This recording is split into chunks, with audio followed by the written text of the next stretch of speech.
Welcome to another episode of Crimes and Minds. This episode, we will be talking about the Menendez brothers. So we have a content warning. This episode of Crimes and Minds contains discussion about sexual assault, murder, and crimes against children. If these topics are a trigger for you, please consider skipping this episode. And a disclaimer, although we are both mental health therapists, we have never treated Erik or Lyle Menendez. These are our professional opinions and for entertainment purposes only. Yes, thank you for that. Well, welcome back to another episode of Crimes and Minds. As usual, I'm Joni McLeod. I'm a licensed mental health counselor in New York State, and this is my good friend and fellow podcast host, Rachel. I'm Rachel Porodnik, and I am a licensed clinical social worker in the state of New York and New Jersey. I have my own private practice, as does Joni, and just a true crime enthusiast. Yes, we have quickly bonded over our love for true crime and talking about the psychological aspect of it. Rachel, I am fired up for this case today. Before we started recording, I literally said, we started talking about the case, and I said to Rachel, we need to start recording. So I'm like ready to go. I'm so Yeah. opinionated. Okay, so today we're talking about the Menendez brothers, who have gotten a ton of traction lately in the media, really because of TikTok and a lot of people researching their case and talking about it. And they, although they're currently in prison, they also just made a few requests on the case, and we're going to find out later this month. Today, we're recording this in the beginning of November, and I literally think next week we'll find out more information. So I'm excited about that. Rachel, do you want to give us like a brief overview of the case? So Erik and Lyle Menendez grew up in Southern California, very wealthy, privileged upbringing. So from the outside, it looked like they were living the life, Hmm. but behind closed doors, they were both being sexually assaulted and molested by their father, Hmm. who was physically, verbally, and sexually abusing both of them. Yes. And their father was Jose Menendez, who was a prominent businessman in LA in the 80s, at least, maybe even before that. He was very well known. He worked with some really famous people. And yeah, no one suspected it. Other people close to them suspected it. But people he worked with, like he was actually really successful, really public facing, and so many people didn't believe the brothers when they came out about the abuse. Yes. And we should mention, so they are the topic of this podcast because in 1989, they murdered both of their parents. Yes, They shot them to death. intense. Yeah. They Yes, said that they feared for their lives because they were going to go public with the abuse and they felt that their parents would kill them. yeah. So at the time, Lyle was 21 and Erik was 18 in 1989 when they Mhm. shot and killed both their parents. To our knowledge, their mother was not sexually abusive or necessarily physically abusive. I would argue she was emotionally and mentally abusive. And she knew about the abuse, but She she just let knew. it continue. Yes. Which, by the way, as a mother, I'm raising a son. This fired me up. I was like, what in the world? If I found out anyone was intentionally harming my child in any way, we would be moving, we would be pressing charges, we would be doing whatever it took to get the heck out of there. And so I honestly thought that was one of the most like messed up parts of the case was Kitty. That's their mother, Kitty Menendez, and her not only allowing the abuse and like being quiet about it, but like mocking the boys and like telling them to get over it. I understand that abuse and trauma is nuanced, and like in a lot of cases, the mother is also being abused, but Mhm. just felt different to me. Like she was being really manipulative towards the boys and harmful towards them. Yeah, and they tried to get help. They asked their younger cousins for help when they were all children, Yeah. and Kitty just grabbed them and said, "We're not talking about this." Yep. Which is why they also killed her. So, yeah, it was August 20th, 1989. The brothers. So the father had been sexually abusing both boys since they were very young. I think it was like around 4 or 5. But he, at the time of the murders in 1989, was still actively abusing, I believe, both of them. It's just Eric. Okay, Erik for sure, who was 18 Mhm. years old. And I mean, in the court case that we got to see on the Netflix documentary that we watched, they went into great detail about the abuse. Yeah. And so it was not once or twice. It was extremely consistent. Over time became more intense and more violent to the point where the dad was threatening Erik's life. He was threatening his own son's life. He held a knife to his throat and said, if you try to leave or tell anybody,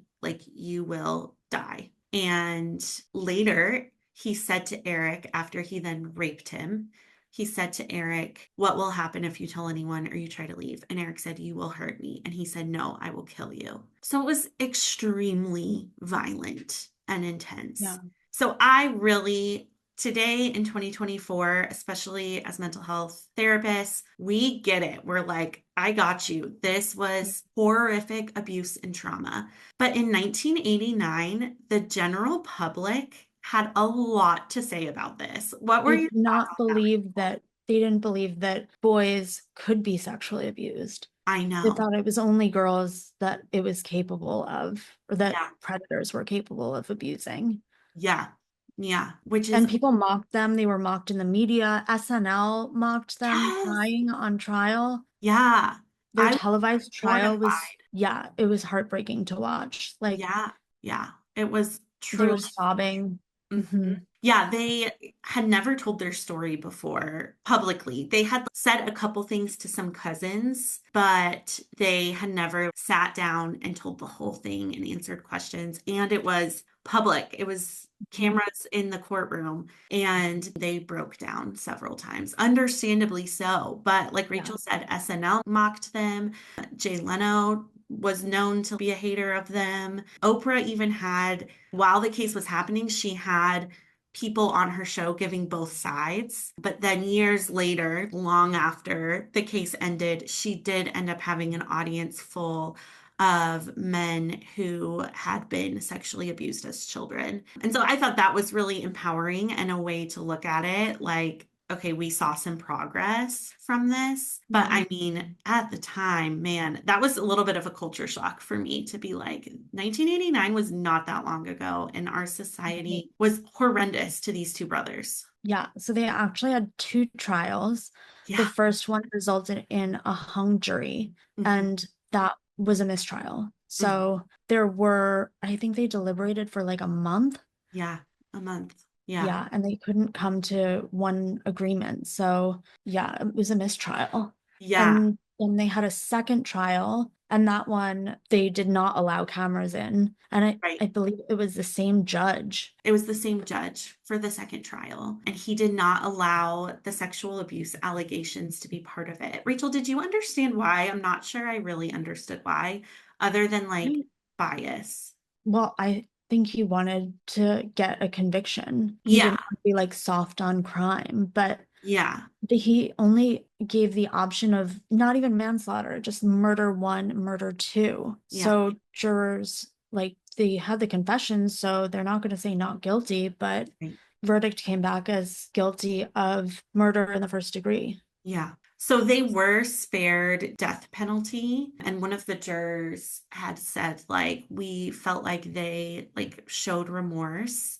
and had grown from their time in prison because they, even though they were convicted, even though they had confessed to the murders early on, the trial was not until the early to mid 90s. So it was a few years after the crime itself. So they'd already spent a few years in prison. And then, Oh, also, I just wanted to say that they yeah, also, like, the media vilified both of the Menendez brothers because they went on a spending spree after they murdered their parents. I did not mention that before. Yeah. So, yeah, backing up to 1989, the night of the murders, it was thought out in the way of they had bought the shotguns with the intention to defend themselves. It was premeditated in this way. However, when they got home, like they weren't planning on doing it that night. They had just thought they had the shotguns for self-defense. At least this is what they said Mhm. later. And then essentially, Jose Menendez, their father, told Erik to go wait in his room for him. And they freaked out. They thought their father was going to kill them. And so they just came down with the shotguns and killed both of their parents. And then they went to the movies.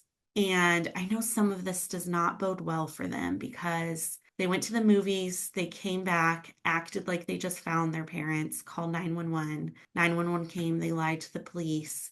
And then a few months later, the police got them because they found where they had purchased the shotguns. And so, like Rachel said, they went on this spending spree. I think I wrote down how much, I didn't write down how much in total they spent, but I mean, they bought a $70,000 car, which again, 1989, even today, that's so much money. But 1989, even more, they bought three Rolexes. They bought a restaurant. I guess they had intentions of like, In Jersey. yeah, like remodeling it and doing it. So yeah, this was not any low-key shopping affair. Rachel, what are your thoughts on this? Because people took it as like they killed the parents for the money. But I'm like, well, they had access to that money before. But did they though? I guess they didn't have access to that much, but they were the sole heirs. They were going to get all that money when their parents died. So it's And like, at the time it was, I think, 14 or $15 million in 1989.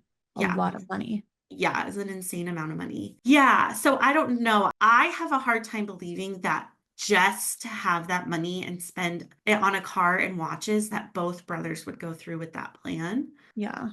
I also questioned, was any of that some mania? I don't know. Like, we don't, like Rachel mentioned, we don't treat these people, we've never assessed them. But I don't know. What do you think about that, Rachel? I think that is a very interesting theory. I mean, for bipolar disorder 2, the symptoms Hmm. are spending, Hmm. promiscuous behavior, Hmm. hypomania. You would do things that you might not otherwise do, Yeah. act recklessly. Yeah. So could be that, could be just, PTSD because they've True. been through so much. And I know Totally. people say retail therapy, like joke Mhm. about it, but maybe that actually was what they were doing. Oh yeah. I mean, and that's actually that's a saying for a reason. Like Mhm. I've worked with a few people who happen to spend a lot of money when they've been hurt in some way or when they've gone through trauma, and it's a serotonin thing in the brain. So that makes sense. I agree. It was certainly also trauma, but I did like the killing, the lying to the police, the how they acted at the memorial service, and then the spending spree. I was like, if you just look at that and not the abuse, to me, it presents as mania. Yeah. But then it's also interesting that in the first trial, they admitted so much evidence and tons of witnesses to corroborate their story, like the cousins that they had confessed to Yeah. and like shared about their abuse and asked for help. Yeah. Those people came forward and testified, as Yeah. well as their therapists. Yeah. There was like a crooked therapist in there, Dr. Okay, too. let's talk about that. What was his name? I can't remember if I wrote it down. I'm laughing because I just don't know how he thought he was going to get away with all of this. Dr. Jerome Oziel was the therapist of Yes. Eric Menendez after the murder of his parents. Yes. And I believe he also saw Erik before when Erik was like a younger teenager and was just like having some behavioral stuff. And the dad, Jose, at the time hired him because Dr. Oziel agreed to break confidentiality and tell the dad everything that his son Erik said to him. So from the get-go, this guy, I mean, he was not following HIPAA. He just red flag, red flag, red flag. Yes. But then, Rachel, refresh my memory on what happened with him and the trial and what he said about Erik in the trial. So after the attack, Erik confided in his therapist, Dr. Jerome Oziel. The confession led to a wild series of events impacting the Menendez brothers. So essentially, in the trial, he talked about how Erik had confessed the murders to him in a session. He talked about how they went on a walk outside during the session, which is normally fine.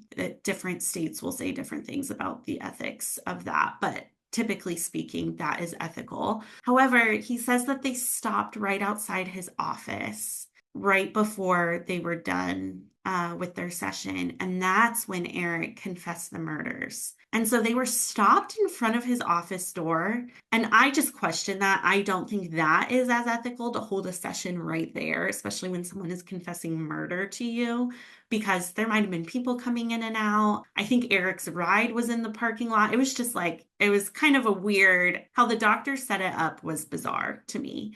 And Uh, he recorded that he confession. recorded the confession and he showed it to his girlfriend. So everything he did was unethical. So, yeah, I found that fascinating and almost just humorous how he thought he would get away with that. Like, this trial was being televised. If he went on the stand, he knew people were going to dig into his past. And had an affair. He was married and had an affair with a woman who was his patient. Like, I don't know how he thought that was going to bode well for him. Yeah. Okay. So where is he now? After Yeah. the case, Dr. Oziel lost his license. In Good. 1997, the California Board of Psychology determined that Oziel wrongfully shared information about the Menendez brothers with Smith. I believe that was his mistress. I believe And so. since Smith was another client of his, they Mhm. also accused him of sexual misconduct, Yep. rightfully so. Yep. Absolutely. So this guy was, I mean, he was an interesting character. I'm so glad to hear they took away his license. That is what needs to happen. So wild.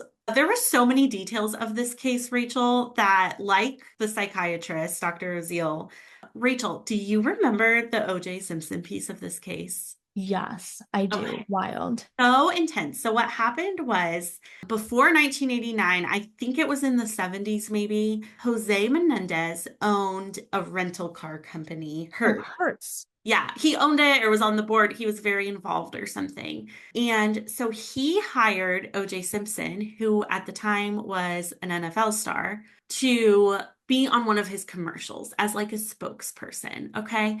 So at the time, none of the stuff around OJ's case, this is like more than a decade before his wife, Nicole Simpson, was murdered.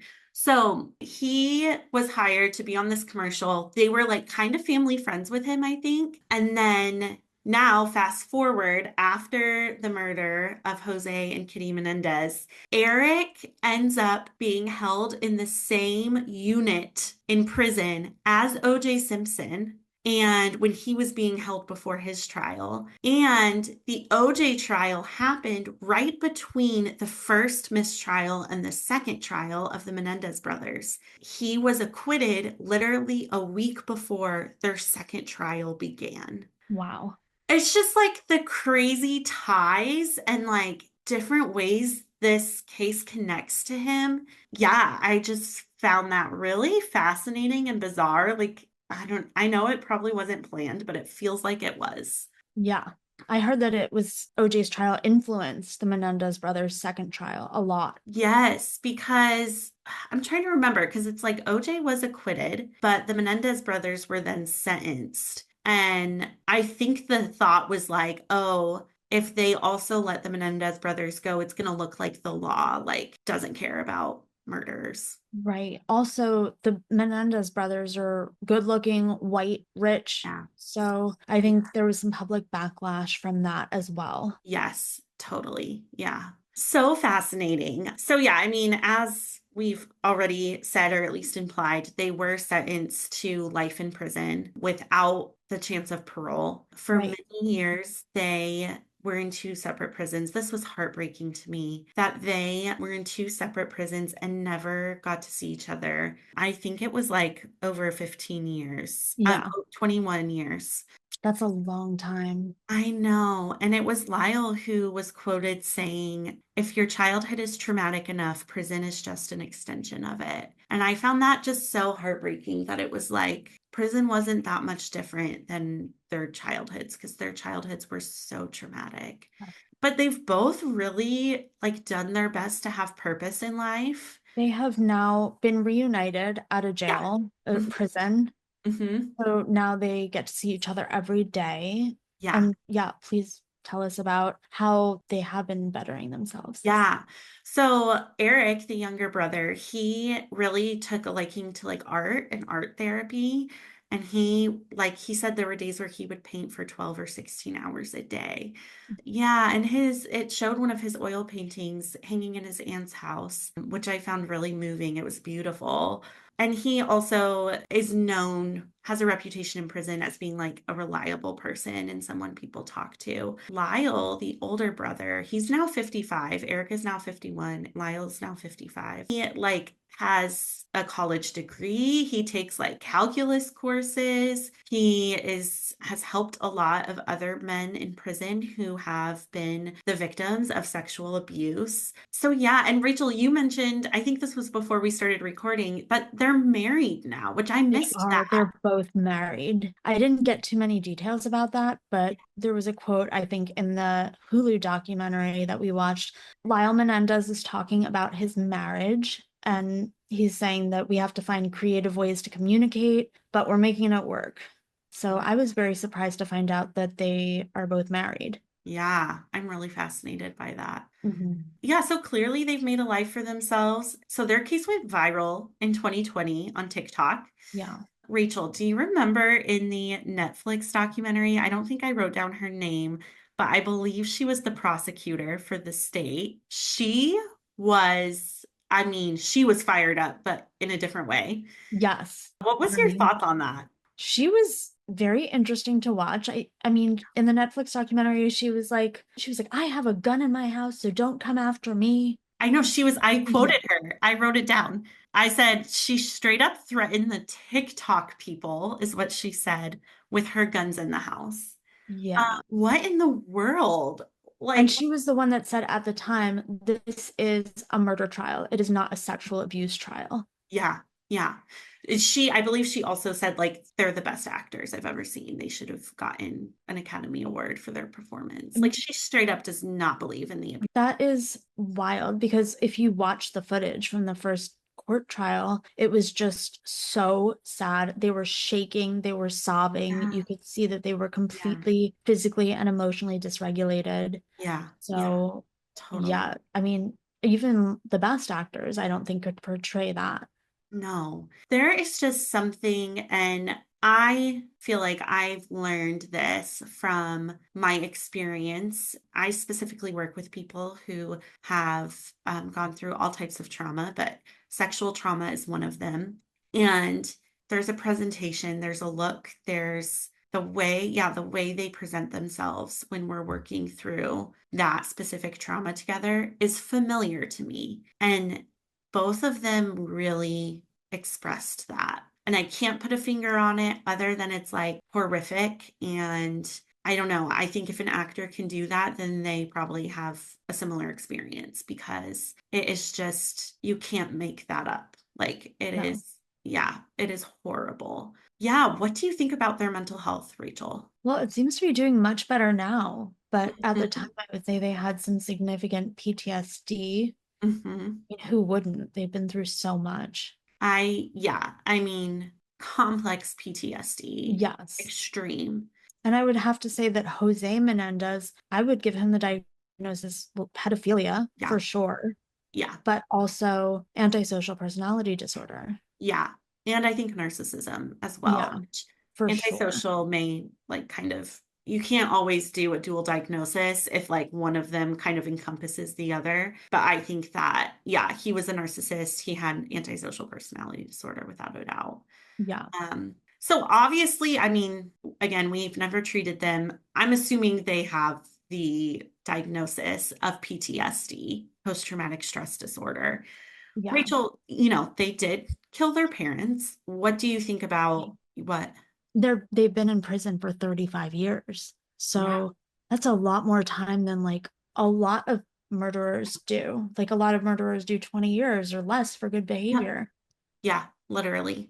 I think it's incredibly fucked up that there were people who wanted them to have the death sentence. And I like do not agree with that in general at all, but they were horrifically abused and you're going to kill them for being raped and molested as children throughout their childhood by their father. What? Are you I know. joking That me? is just nuts. Yeah, that got to me. I was like, absolutely not, which I'm glad they didn't receive that. But 35 years, that is, I mean, that's a lifetime to Yeah. many people. Right. So due to all the pressure from TikTok, the Netflix specials, there was a dramatization as well as a documentary. Yeah. Other documentaries, the one on Hulu we watched. But due to all of this publicity, the Los Angeles County District Attorney George Gascon announced in an October 25th court filing that he was recommending the brothers' sentence of life without the possibility of parole be removed, and they should instead be sentenced for murder, which would be a sentence of 50 years to life. But because both brothers were under 26 at the time of the crimes, with the new sentence, they would be eligible for parole immediately. Yes, I read that. Yeah, and they've both had great behavior in prison. They've both shown remorse. I don't see any reason why they shouldn't be let free. Sure, on parole, like help them get rehabilitated into society. Yeah. If the parole board recommends release, then the final decision goes to California Governor Gavin Newsom. Hmm. So if they were released on parole, the brothers would be subjected to monitoring and check-ins. Hmm. It also comes with conditions like maintaining a job and avoiding drugs. But Yeah.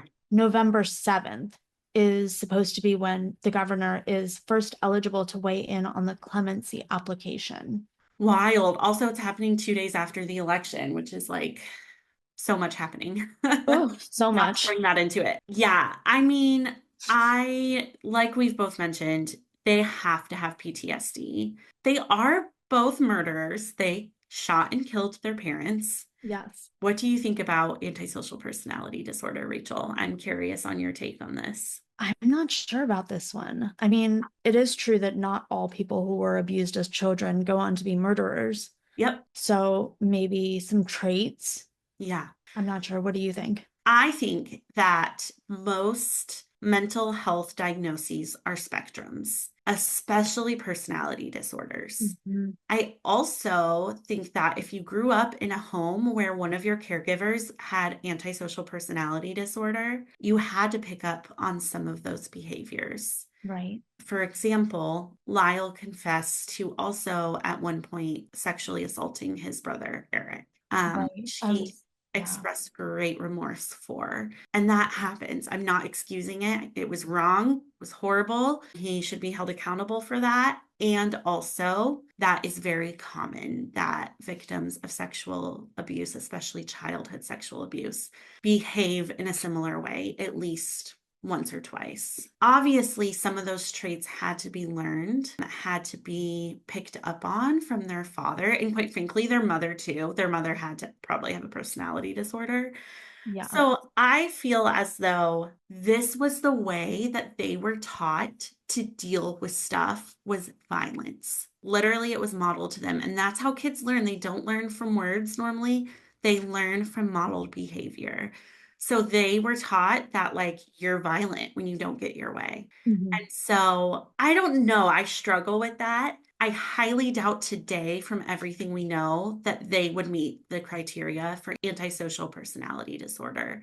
Right. I do think at the time they probably showed some Trait. qualities. Yeah, I would say some traits of antisocial Yes. personality disorder. Yes, absolutely. It's nuance though. It's tough. Also, this happened over 30 years ago. I don't even know. I'm not familiar which DSM that was or if these diagnoses existed at the time.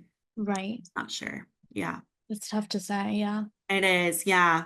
One more thing I wanted to bring up was I remembered one reason why the judge threw out the idea of using the sexual abuse in the second trial was because they were using the term, and I'm not sure if this was a diagnosis or not at the time, battered women's syndrome, which that phrase was commonly used back Mhm. then for victims of sexual abuse or any kind of abuse. That was the term that the lawyers of Erik and Lyle were using. And the judge's only argument on that was you can't use that because they're not women. They can't have that syndrome because Wow. they're not women. Yeah, so now the term is officially battered person syndrome. So it encompasses everyone. But I just found that so sad. So, so sad. Yeah, for sure. Any final thoughts, Rachel? Any hot takes on this case? Well, I hope that they do get out. I mean, they've served their time, they've bettered themselves. I Yeah, think that they've been through so much. I yeah, think they've served their time. I agree. I completely agree. I think they should have served time. They murdered their Yeah. parents. I don't think they should have gotten the sentence that they got. I also think the social response was punishment in and of itself and should have never Mhm. happened. Them making fun of them, I mean, it blew up and socially in society at the time. And so I feel like they've done their time and it's time to let them go. Yeah, definitely Yeah. agreed. Yeah. Well, this is a heavy case. We definitely want to provide you with some resources if this is difficult listening to or if it's triggering for you in any way. If you or someone you know is in need of help, please call 988 to access the National Suicide and Crisis Line. For additional resources, you can visit NAMI, NAMI.org. Additionally, I wanted to provide you with the information on this episode for the Rape, Abuse, and Incest National Network. Their phone number is 1-800-656-4673. Please reach out to those resources if you're in need of help. Thank you for listening. Thanks, Joni. Thanks, everyone, for listening.